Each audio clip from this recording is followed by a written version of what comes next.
and water for the weary. Come and rest. O Ketra's love. Take him is down your to shield. 11. We really need to get down the lieutenant, so hopefully we can hit some land here. If not, might be a bad day. We hit the land. Put it on itself, of course, and then we don't want to -2 quite yet, so we'll give another counter here, I think. Now is the time to strike. All right, they gotta have an answer here. Even if they do, I'm getting two knights back.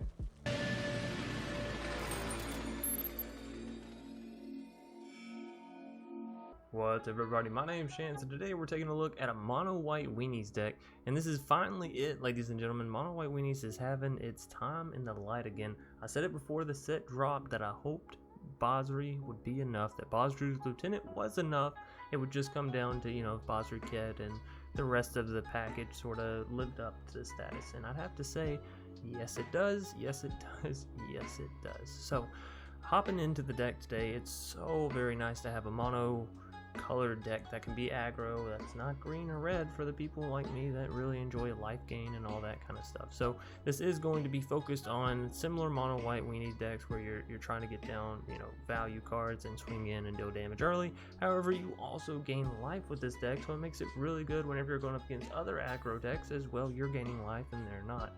So, kicking us off down here in the bottom end, we have 4 copies of Healer's Hawk, 3 copies of Selfless Savior, and 3 copies of Staunch Shieldmate. Now, I don't think that these are the most competitive. I think that there are better options, but these are the ones that I wanted to play in my mono white weenie deck, and I encourage you to, you know, fill out the field, so to speak, and see which ones you like to see which ones you like to play the most for yourself. Now, later in the deck tech wrap up at the end of the video, we will be going through the best competitive cards to be slotting into the deck, and, you know, some janky options if you want to have fun with the deck as well.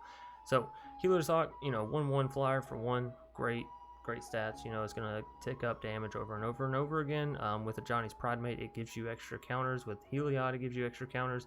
And whenever you play something like a Daybreak Charger, you're putting a 2-mana 3/1 down, and it's going to plus up your Healer's Hawk, and that's really good because then you deal 3 damage with Healer's Hawk. Next turn, you have a 3/1 on the board. You get where I'm going with this, right? Anyway, Selfless Savior going to allow you to sacrifice this card, and another target creature you control gains indestructible. It's good if you want to save something like your Basri's Lieutenant or, you know, your Johnny's Pridemate or whatever. Staunch Shieldmate, it's a common, so everybody can pick it up. It's 1 mana, it's a 1/3, it's rotation proof. It's pretty nice all in all. 1 mana 1/3 is nothing to sneeze at. It is a solid body for defense. You know, we have a Boreal Grazer, a 0/3.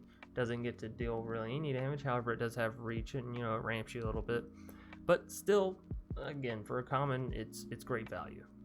Johnny's Pridemate, again, 2/2, that's going to gain counters whenever you gain life, right? It's a classic, and unfortunately, so far, it is rotating out as Ward of the Spark, I believe, was the last time it was printed. Could be wrong about that, but anyways. It's only an uncommon, it's not that big of a deal. Angelic Ascension, this is a fantastic card. 2 mana instant speed, exile target creature or planeswalker its controller creates a 4/4 white angel creature token with flying. So obviously you can use this on your own stuff and sacrifice out, you know, maybe a 1/3 or a 1/1 and get a 4/4 down. Whenever your opponent's going to remove it, you use this instant speed. Now you have a 4/4 instead of losing anything, and your opponent's removal spell fizzles out. So if it was a Bone Crusher Giant, now they don't get the creature and they didn't deal the damage, right? Daybreak Charger, I kind of explained this in Healer's Hawk. It's a 2 mana 3/1 that comes down, boost up something else. So, you know, this comes down and makes sure Staunch Shieldmate a 3/3, which on turn 2, having a 3/3 swing in is, well, better than a Pelt Collector, really. So, all in all, very strong.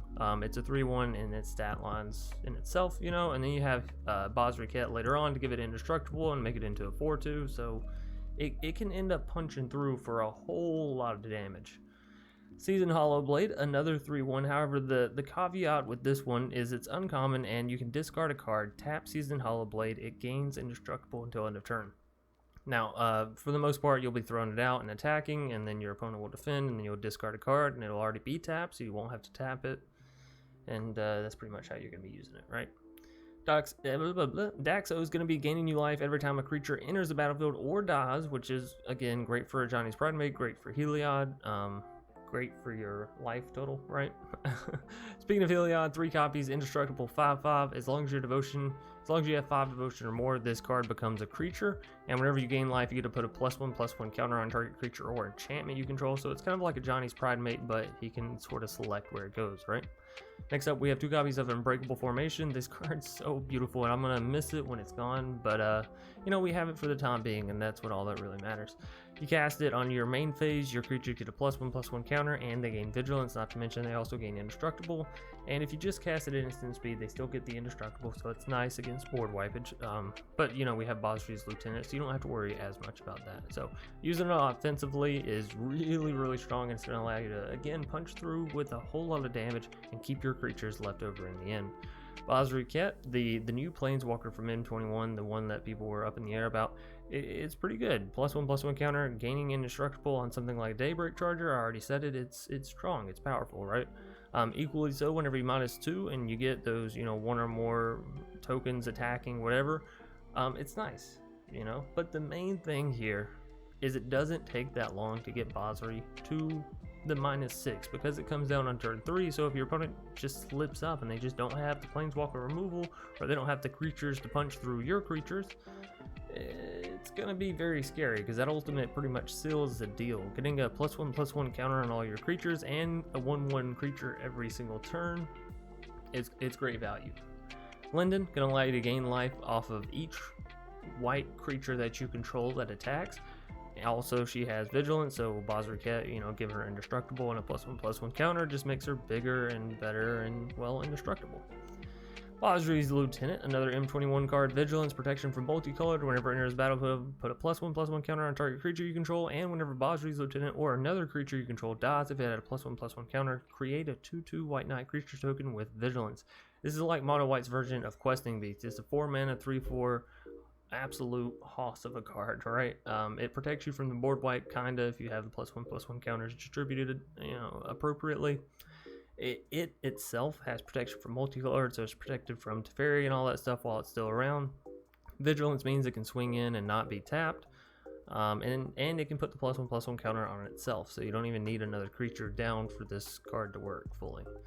And then last but not least, we have Venerated Loxodon, gonna allow you to tap all your small creatures, put some counters on them, which helps with the Lieutenant, and it helps just in general for them to smash in, right?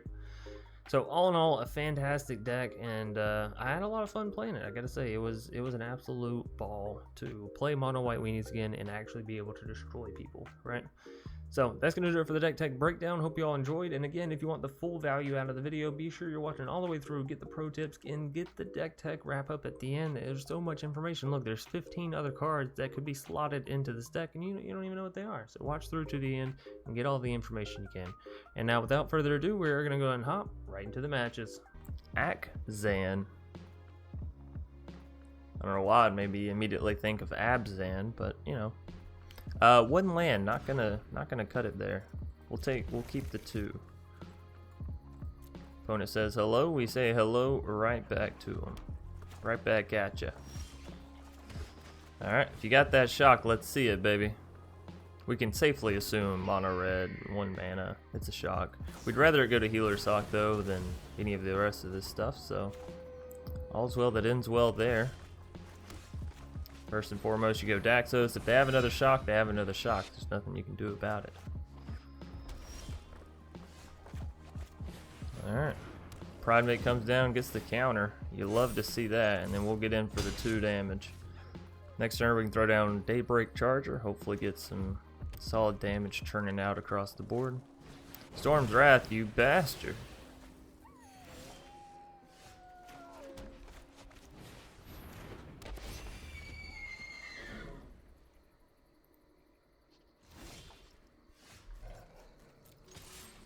Alright, well, at least we're now in a position where we can get something off of our unit dying if it dies. Ooh, double vision. I like what I'm seeing. Hey, Basri Ket.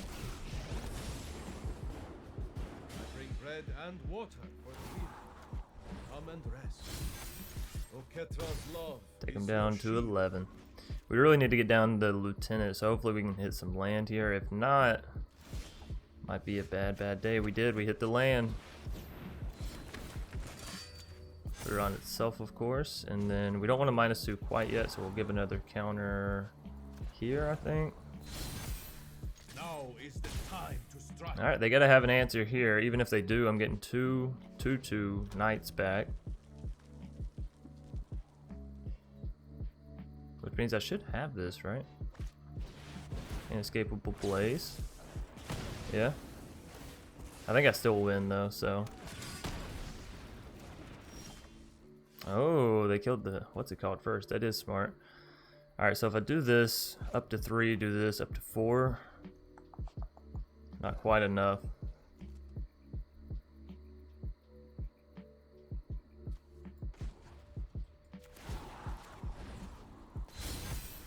I trust in your abilities. Alright, well, we'll just keep Unbreakable then. Should allow us to keep our unit alive. Mazemon Tomb. They can't gain the life this turn, so not too big of a worry there. Let's see what they have as far as spells go. Nothing. Alright, that's a GG. Axan, whatever their name is. Double Vision deck. I enjoy it. But we did pick up the first victory, so that always feels nice. Big J. I like that name.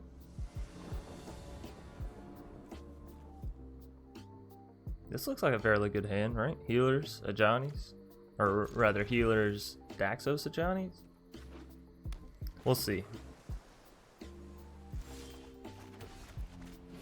Seasoned Hallowblade.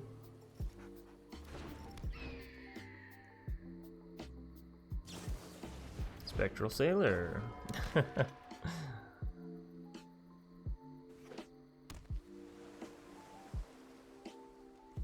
Let's see. Y'all think it's like Brineborn or maybe a Quench?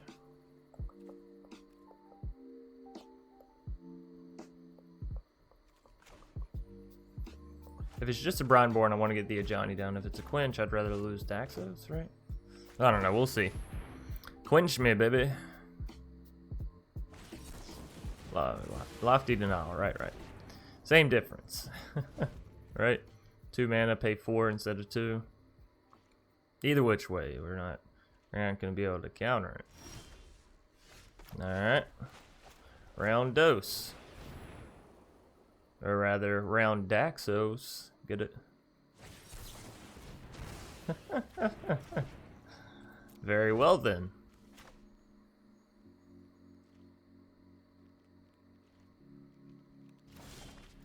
The riveting plays from Mono Blue here. Alright. Round numero trace. 3. Round 3. You got a Quench now? You all used up on your Lofty Denials.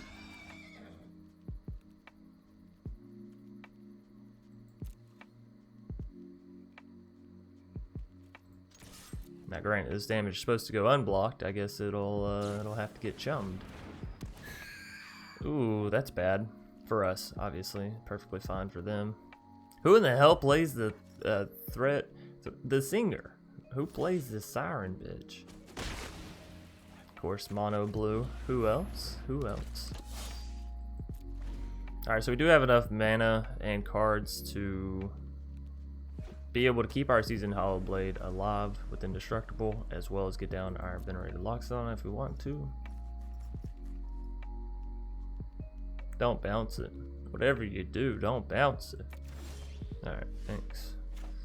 Okay, thanks. Alright, so yeah, again, we could tap, pay 3, or put these 2 down, tap all 3 of them, plus that, get Venerated down. I kind of like the idea of that, so we're gonna... Ooh. Well, yeah, it'll be fun. Yeah.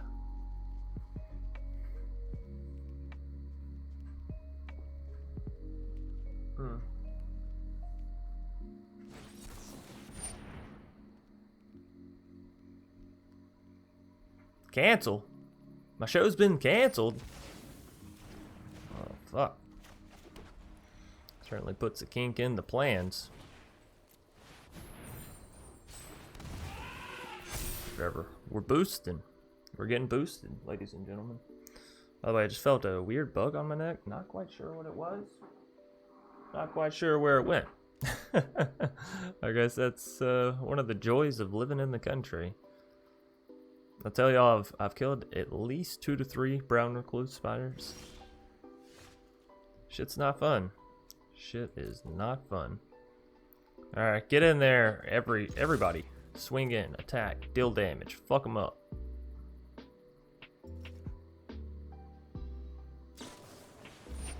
Mm-hmm. Sure. Draw your cards.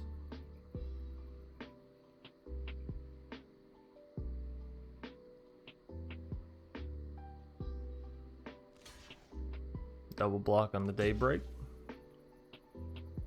Here's the question. Do I allow it to go through, or do I Angelic Ascension and get a 4/4 out of the Daybreak?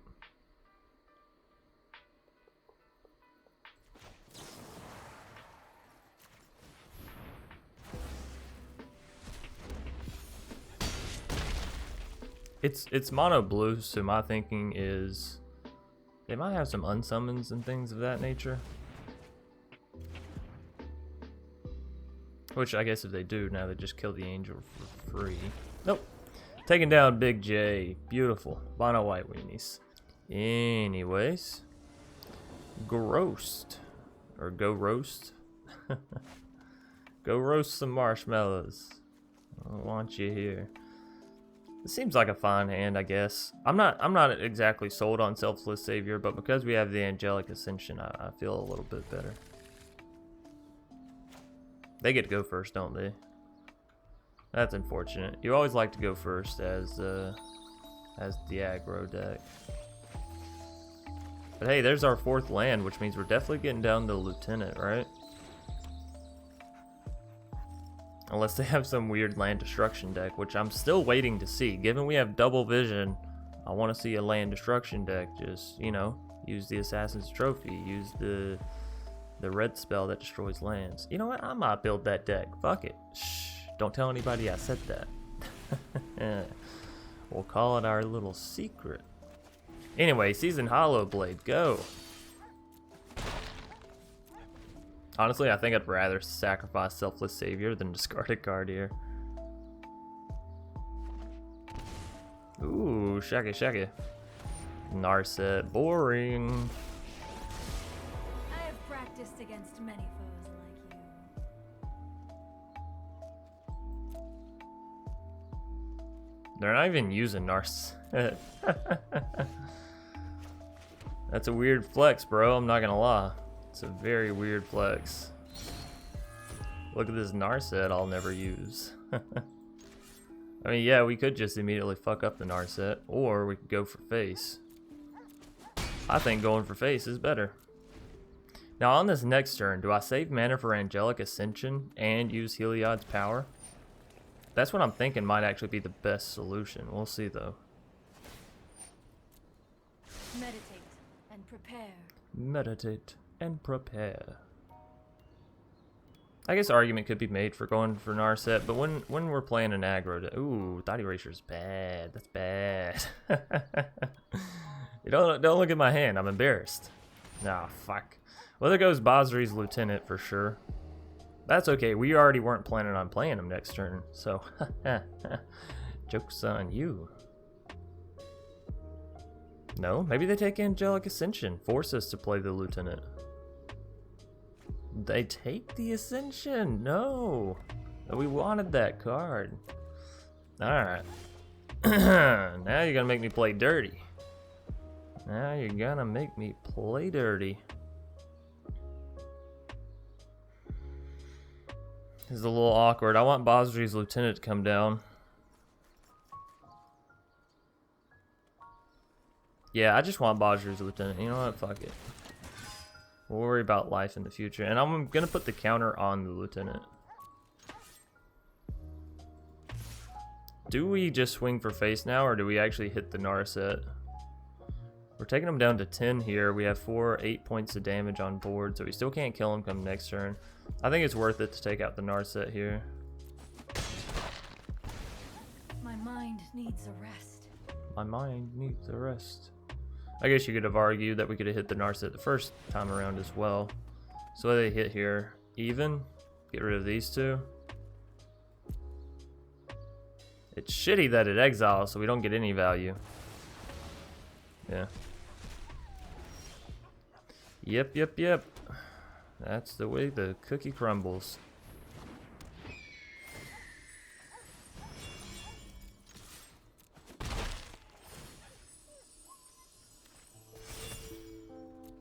Alright, we'll end our turn on that note. At least the Healer's Hawk is gonna be getting bigger and bigger and bigger, right?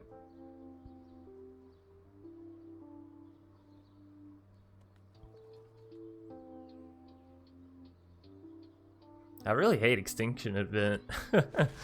As a player of the Magic, I don't understand why you do that, but as a player of the Magic who really enjoys damn, just Land City, baby. We only have 20 in the deck, but it makes sense that I've already already drawn about a third of it.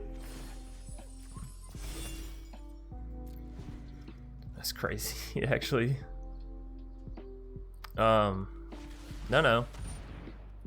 Or yes. Why wouldn't they have two bedevils? I mean, come on, that's just good math. Basri's Lieutenant can survive. Anyways, what I was saying is I hate Extinction Event as an aggro player because it's just so easy to like chop somebody. I don't have anything worth value in my hand anyways. If we can get in with the Basri's Lieutenant, I'd be happy. Thankfully it does have protection from multicolor, so no bedevil here. No siree. Ooh, and a Basri Ket. Let's hope he lands. Come on, baby. Beautiful. Beautiful. I'm almost tempted to give the token so I can do that stuff, but this will be fine. This will be fun. Also, I think I should have given it an indestructible first. Yeah. No, I should have used my Basri. I'm sorry. He could have been down to 5 health, in which case we'd have lethal. That's actually a big mistake. Obviously not if they remove the Lieutenant here, but it's a big mistake if they don't. Narset, yep. Fuck. Whoops. Alright, so the deck could have won then, right? If we would have cracked him there. Oh, so lame. Selfless Savior. Get on down there, Selfless Savior. Make yourself worthy. So if they have anything that could potentially fuck with the Lieutenant, it might come out now. Cling to dust. Okay. Despite defeat, I am proud of us. Wonder why they would choose to not gain the life, you know?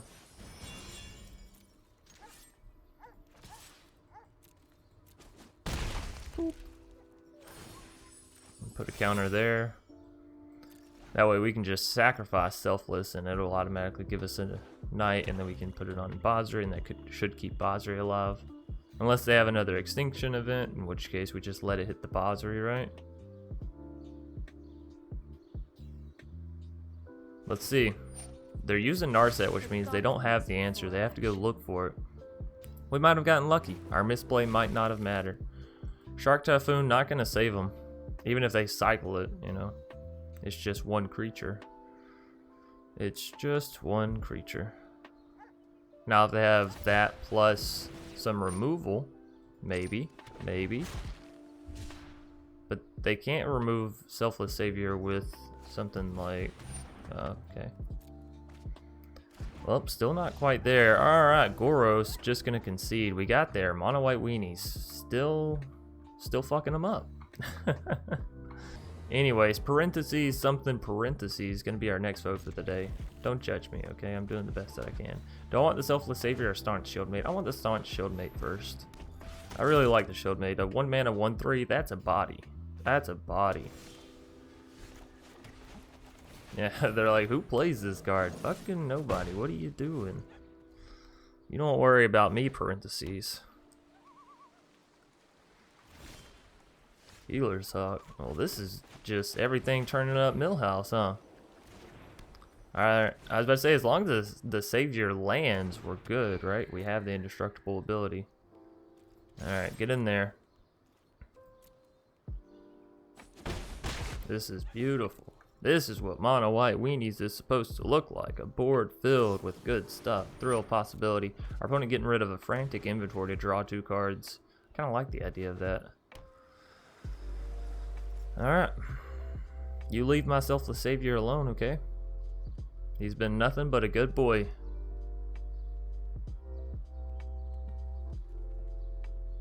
I like how they're like staring down my dog, judging its worthiness.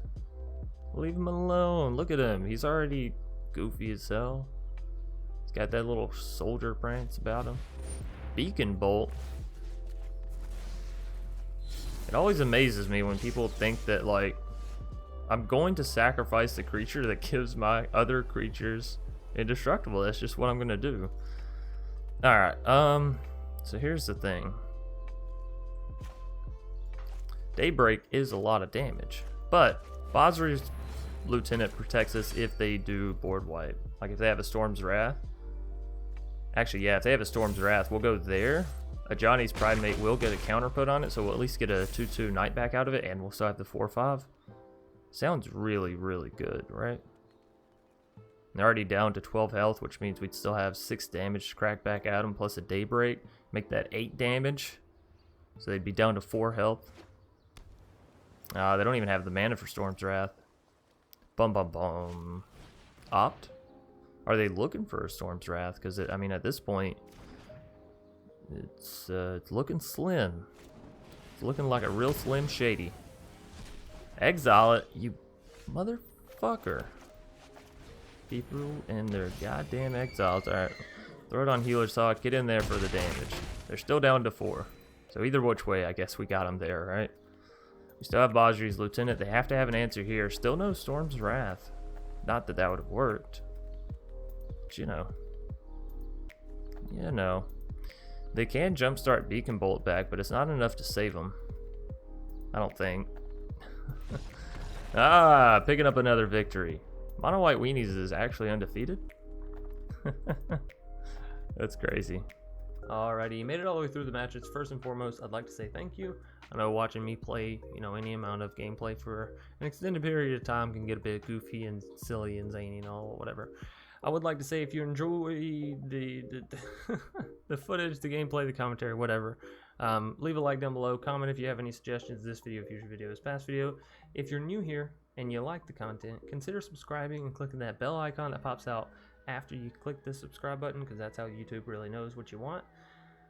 If you're wanting to watch us play these decks live, hop over to twitch.tv/DrSpilkin, drop a follow, and then last but not least, there's a Discord link down in the description of every single video. I encourage everybody to go click on it, check it out, all that good stuff.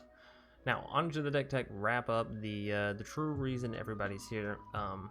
The better cards, right, to play in the deck. We'll go through those first. So, down in the bottom end, yes, Healer's Hawk is fun, and Staunch Shieldmate's fun.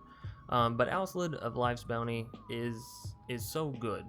Giving protection, in some cases, is better than giving indestructible, right? Because it can protect you against exile effects in those scenarios.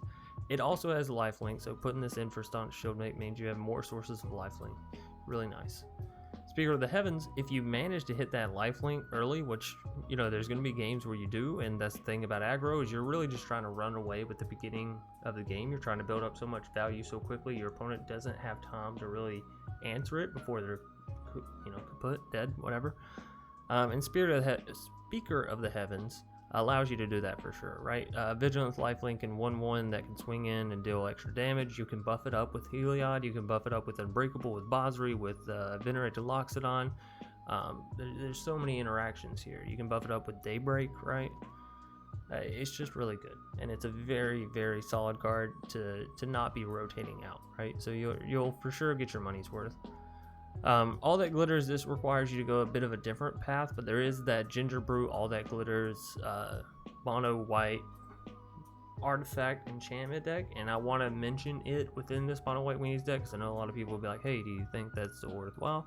And yeah, I mean, All That Glitters, it's rotation proof, and it's such a good card. You get so much damage out of it, so if you want to keep the Healer's Hawk and throw in the Ginger Brew and do things of that nature, you know, I can understand that. Stone Cool Serpent actually is pretty good and pretty competitive in any monocolor deck or any deck really in general. Protection from multicolor, reach, trample, The counters works well with Basri's Lieutenant, right? The only thing it doesn't work well with is Linden. It doesn't give you life off Linden, right? So yeah, all in all, that's very good. Now going back through the cards that are sort of here, there, whatever. Fairy Godmother is a pretty cool card that allows you to give +1 or +2/+1 to a creature getting flying. This is good for your Johnny's Pridemate, or if you choose to really focus in on Heliod or whatever, you know, that whole life gaining ability, because then you can give your creature an evasive way to deal damage without just being chum blocked over and over and over and over again. Not to mention the fact that it's another 1/1 flying creature for 1 mana. You know, it's all around worth it.